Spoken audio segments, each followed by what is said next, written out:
morning, my friends. Good morning, good morning. I'm so happy to be back with you today. And I hope you have had some wonderful adventures outside in our spring weather. It seems like spring is here to stay, but you never know with April. I just need to breathe it in this morning. Like we can be here and back together in this space for some stories and some time together. Did you know that this week is National Library Week? It's a week when we celebrate libraries, library workers, school libraries, bookmobiles, little free libraries, all kinds of libraries. And this week is all about celebrating them. Have any of you gotten out and tried our scavenger hunt that's been going on this week? If you haven't, you still have time. All of the titles that are out and about, you can find information about it, and there's a recording sheet you can pick up at the library, but you don't need to. You could just go out and look for them. There are QR codes you can scan on the posters when you find them, or you can just do it and you don't have to record anything. Just get outside and explore Ellsworth and have fun and look for those in our business windows. So that's another way you can celebrate libraries this week is our scavenger hunt, and by being here at Storytime today. Or you could come on down and visit the library with your own 30-minute appointment. So make sure you call the library if you'd like to come in and browse or need to use the computers. It isn't quite the same. There aren't all the toys and things for those kids that are watching. But it's still fun to come and pick out your own books, isn't it? All right, let's get started today with a song. The more we get together, the more we get together, the happier we'll be. For your friends are my friends, and my friends are your friends. The more we get together, the happier we'll be. The more we read together, the more we read together, the happier we'll be. Read big books and small books, read short books and tall books. The more we read together, the happier we'll be. In a little bit, I'm going to be doing one of our finger plays about books and libraries, and I need some names. So if you happen to be watching and can type a name in the chat, I'll use your name in our play.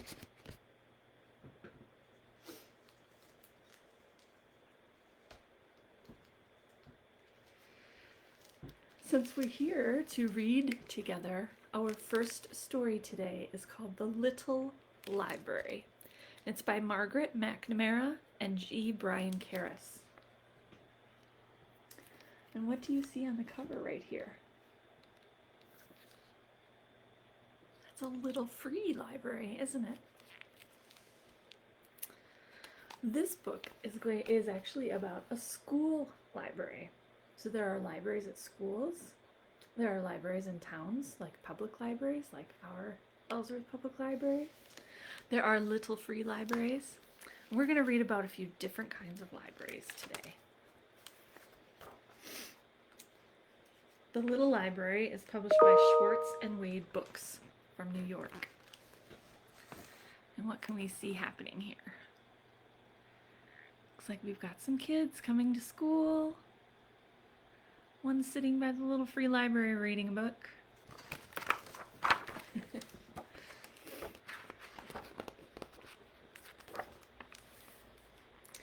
One breezy spring afternoon, Mr. Tiffin told his class, "Our new library is finally open. Time to meet our new librarian." "I'm excited," said Jeremy. "Me too," said Charlie and Alex together. "Me three," said Molly. Jake was a slow and careful reader. Sometimes he read the same page more than once so he could figure everything out. When it came to library day, Jake felt left behind.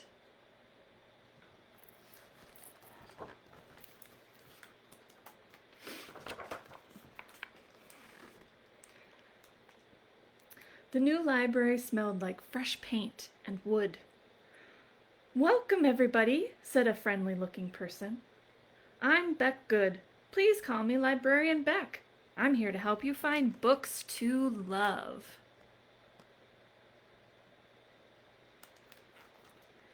"When you open a book, you open your mind," Eleanor announced. When you open a book," said Jake. "Why don't you explore the library for a while," said Librarian Beck. "That will help me get to know you."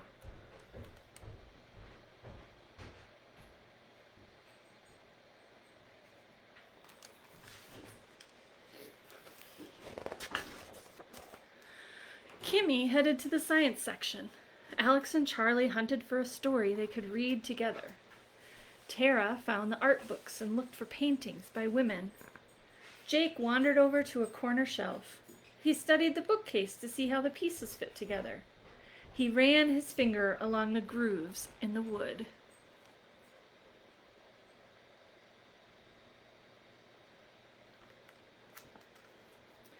So Jake is looking at the bookshelf more than the books. What do you think that says about him? What does he like? After a while, Librarian Beck came to talk to him. "See what you think of this," they said. Librarian Beck put a heavy book into Jake's hands. It was old and worn. "Woodworking for Young Hands," read Jake. He opened the book. The first pages were filled with drawings of tools. Jake already knew the names of some of them. "That one's an awl," he said. "My Gramps has a workshop."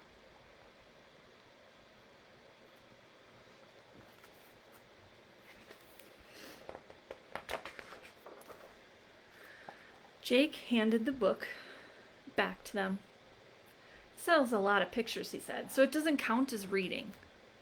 "Says who?" said Librarian Beck. "A lot of people," said Jake. "Not me," said Librarian Beck.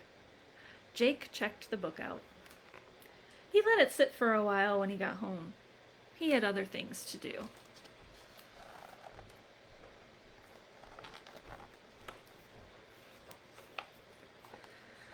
After a few days, he read the instructions for the first project and the second.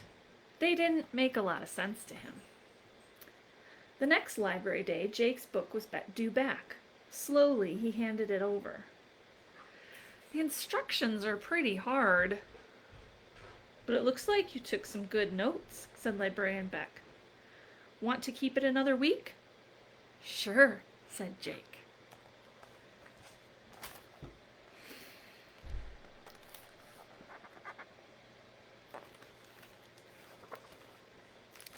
Jake spent the next week reading more of the book, still slowly. The more he read, the more curious he became about things made of wood. He looked at the way the 3 legs of a stool supported the seat. He noticed that some tables had sharp corners and some were round. He wondered how to bend wood to make the back of a chair. The next 3 library days, Jake renewed Woodworking for Young Hands. Librarian Beck found other books they thought Jake would like, and Jake checked those out too.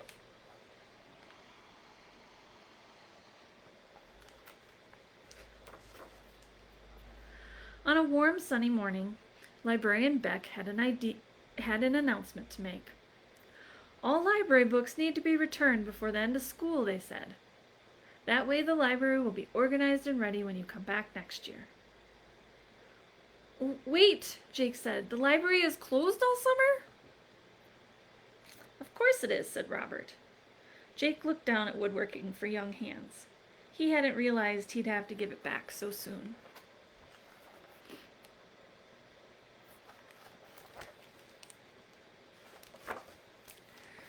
That night, Jake had an idea. He turned to a page he had marked in the book. Then he looked around his house. A screwdriver and some 3-inch screws. Then he called Gramps.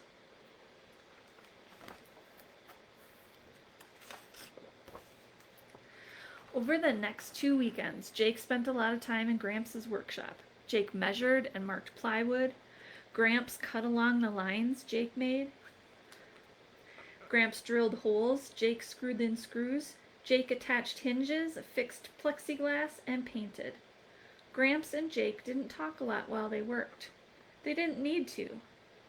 At last, they were done.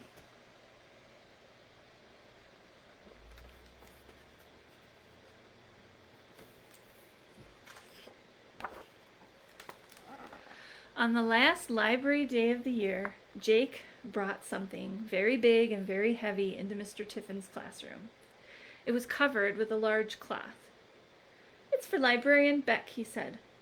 Everyone in the class tried to guess what Jake had made. "Looks like a giant bird cage," said Charlie. "It's better than a bird cage," said Jake. "A dollhouse?" asked Alex. "Nope," said Jake. Do you think you know what Jake made? We had some clues on the cover, didn't we? Tara and Jeremy helped carry Jake's surprise into the library. Jake pulled off the cloth. "It's a little library," said Jake. "You built that?" asked Jeremy.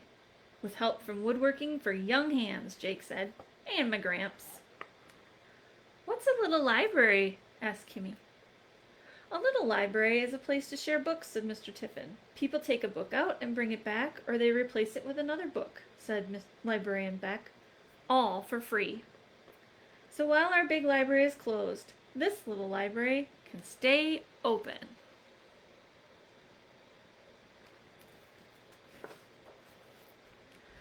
On the very last day of school, after the class had scrubbed the desks and taken out the trash and written in the memory book, Mr. Tiffin led them outside.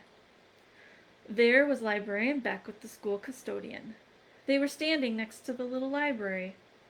"I filled it with books," said Librarian Beck. "Want to take one out, Jake?" they asked.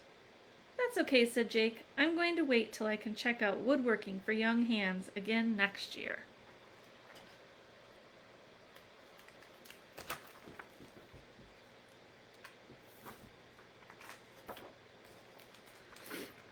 All that summer, Jake's little library stayed busy. People put all kinds of books in and took all kinds of books out.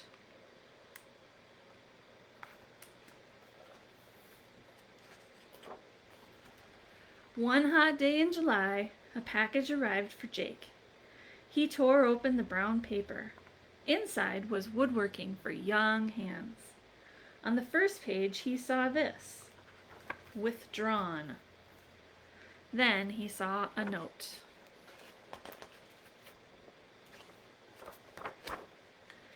"Dear Jake, you loved this book more than anyone had in a long time. Withdrawn means a book does not belong to the library anymore. It means it belongs to you. See you next year, and keep reading. Librarian Beck."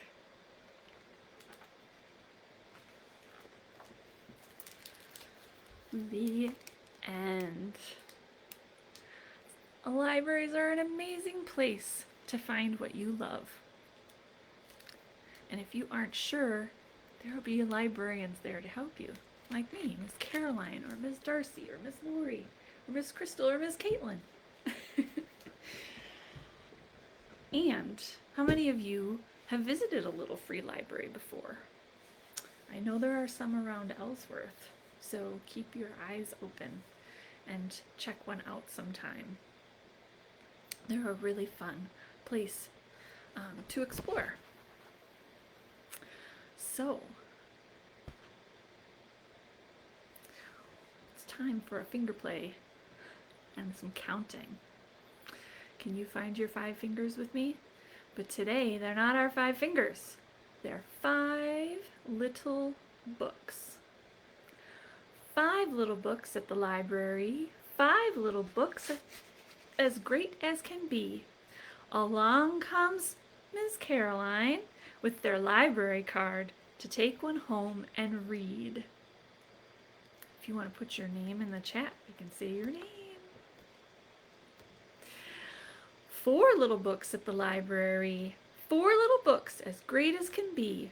Along comes you with your library card to take one home and read. What's left?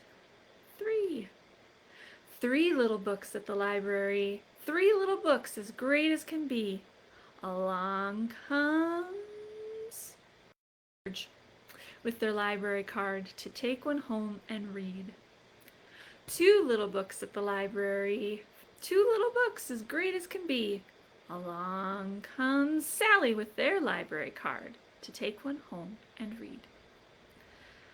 1 little book at the library, 1 little book as great as can be. Along comes Juan with their library card to take one home and read. Now there aren't any books at the library, but that's pretty amazing if there weren't any books at the library. There's still going to be more books at the library.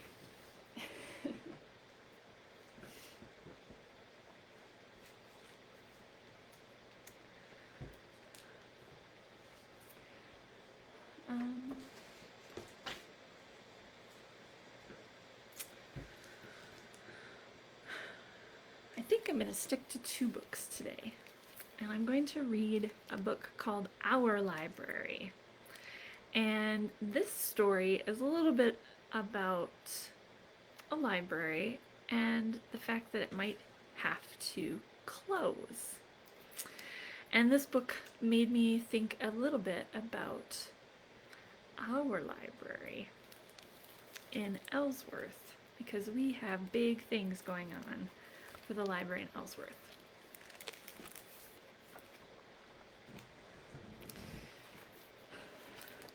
So, Our Library by Eve Bunting, illustrated by Maggie Smith.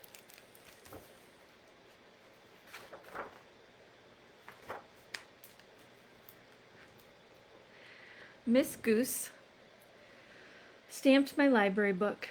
She leaned across her desk. "Our library is going to close forever," she whispered.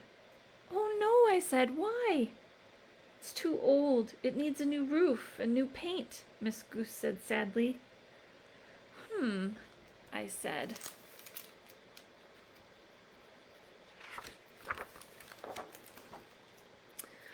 We checked out 2 books, How to Lay a Perfect Roof and Library Painting for Beginners. We read by day and we read by night.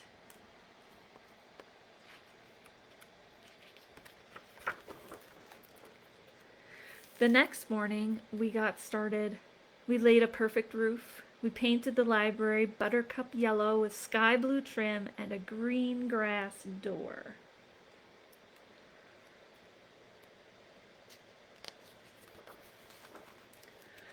"Beautiful," we said. "It is beautiful," Miss Goose agreed, "but it takes a lot of money to run a library. We don't have a lot of money." I said. We checked out a book, How to Make Money Fast. We read by day and we read by night.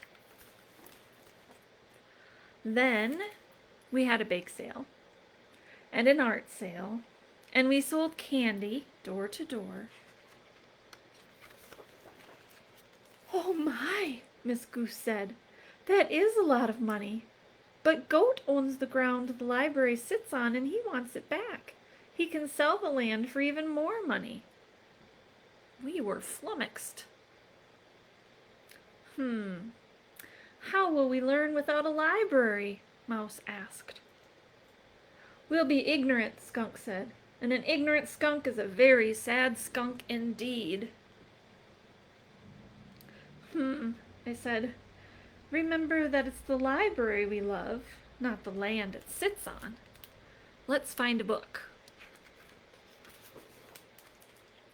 How to Move from One Place to Another.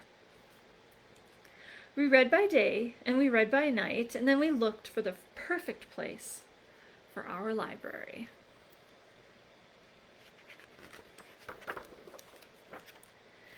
We're going to move it to the Buttercup Meadow, we told Miss Goose.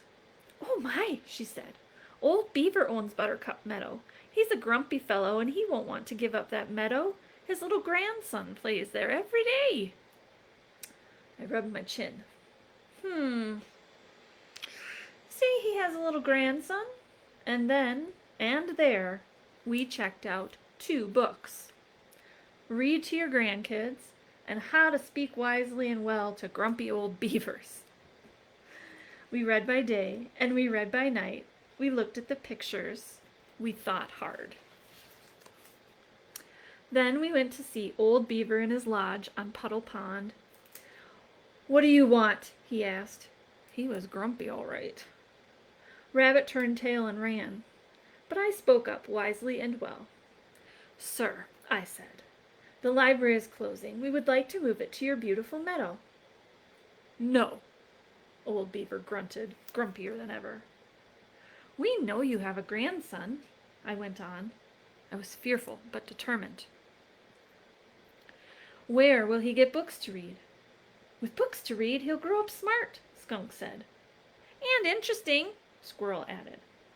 He'll have fun, I told Old Beaver, and reading is something that grandparents and grandchildren can do together. Old Beaver said.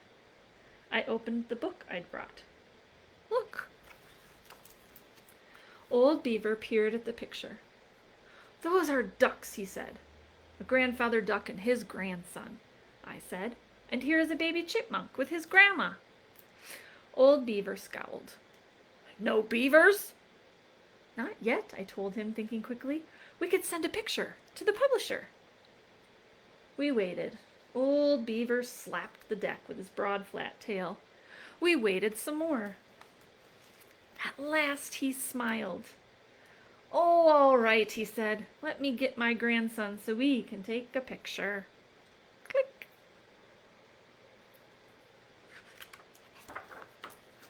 The next day, all of us, and some grown-ups too, got together and moved the library.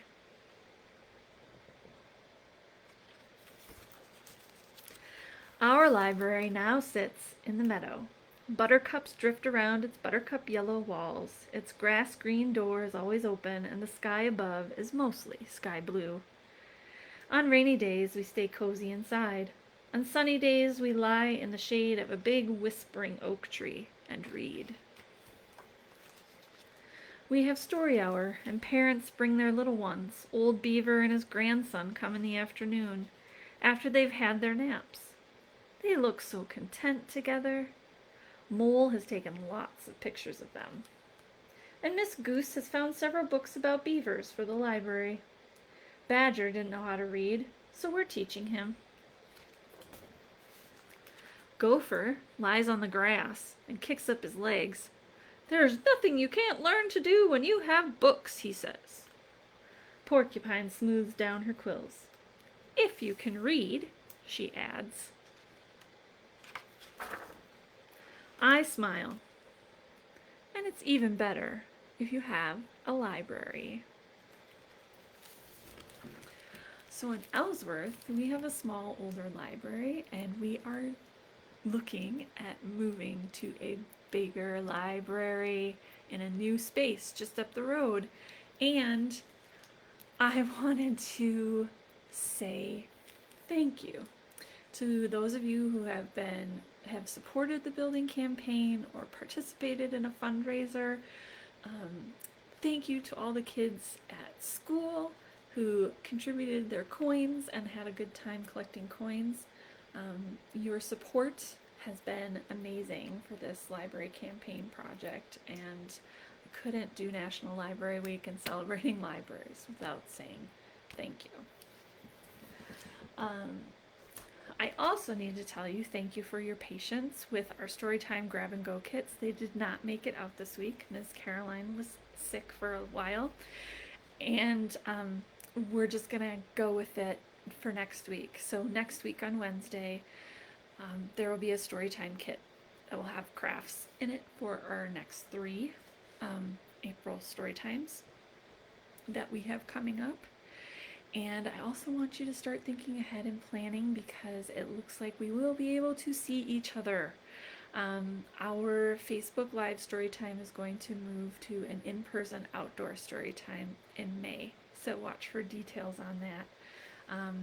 We will have to, of course, worry about the weather a little bit more that way. And if our COVID levels go up too high, I may have to cancel the in-person ones, but I would meet you on Facebook instead. So we're gonna try to open things up a little bit, and there will be more details to come on that. So I am excited about the fact that we might be able to see each other in the park very soon. But for now, because April is kind of unpredictable, we are going to finish off our story times this month on Facebook Live. So I will see you here again next week, or you can find the recordings on YouTube. And as always, have a lovely weekend, and I hope to see you soon.